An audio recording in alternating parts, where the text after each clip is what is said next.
За сэтгцийн өөрчлөлтөөр иргэний хүн амны ноцтой хэрэг үйлдсэн байж болзошгүй гэж буруутан шүүхээс 30 хоногийн хугацаатай цагдан хорьсон. Мөн энэ с ิจ гтэн нь өмнө ч хүн амны хэрэгт холбогдож байсан байна. За тухайн үед хуулийн дагуу арга хэмжээ авч албатан эмчилүүлж байсан ч сайжирсан гэх шалтгаанаар шүүхийн шийдвэрийн дагуу сулжээ.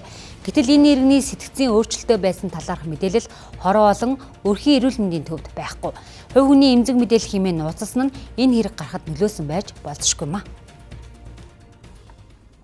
Тухайн хэргийг үйлсэн байж болзошгүй хэмээн саатуулаад байгаа иргэн бэ өнгөрсөн 8 болон 9-р сард гудамжинд явж исэн хүүхдүүдийг хутга бариан айлгаж ойролцоох автомашины дугуйг сэрчиж байжээ. Иймээс иргэд цагдаад хандсан ч тухайн иргэнийг хэсэг саатуулаад өнгөрсөн байна.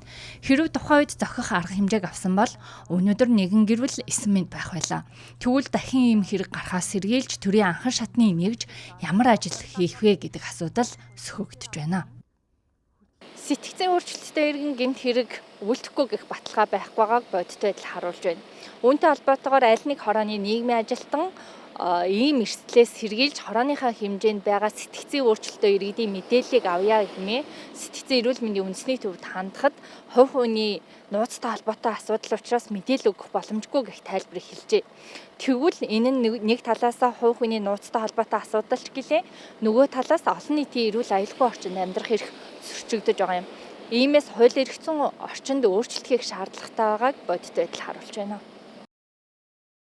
Хүний хувийн мэдээлэл хамгаалах тухай хуульд хүний хувийн мэдээлэл гэж хүний эмзэг мэдээлэл болон хүний эцэг эхийн нэр, өөрийн нэр, төрсөн он, сар өдөр, төрсөн газар, оршин суугаа газрын хаяг, байршил, иргэний бүртгэлийн дугаар, хөрөнгө боловсрал, гишүүнчлэл, захим тодорхойлогч, хүнийг шууд болон шууд бусаар тодорхойлох, эсвэл тодорхойлох боломжтой бусад мэдээллийг хамруулна гэж тодорхойлсон. Харин хүний эмзэг мэдээлэлд хүний үндэс угсаа, шашин шүтлэг, итгэл үнэмшил, эрүүл мэнд, загтал харилцаа, генетик болон биометрик мэдээлэл, тоон гарын үсгийн хувийн түлхүүр, ял эдэлж байгаа болон ял эдэлсэн эсэх, бэлгийн болон хүүсийн чиг баримжаа, илэрхийлэл, бэлгийн харилцааны талаарх мэдээллийг тусгасан.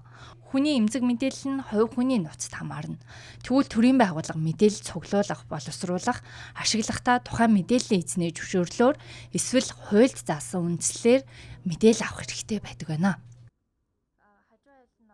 Хоёр асуудал байгаа. Мэдээж ингээд хүн хүний мэдээлэл гэж байгаа, нийтийн мэдээлэл гэж байгаа. Одоор хэлэх юм бол нийтийн эрх ашиг, хүн хүний эрх ашиг хоёр ингээд зөрчилж байгаа байхгүй юу? Хин нэгний эрхийг ашиг хамгаалахын тулд мэдээж сайн зүйл хийхин тулд мэдээж үйл ажиллагаа хийх боломжтой. Тэрийг ингээд засаж сайжруулахын тулд хийх боломжтой.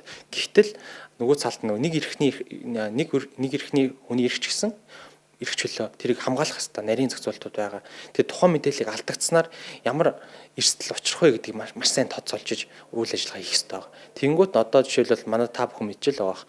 Хувийн мэдээлэл хамгаалах тогтолцоо хөгжсөн үү?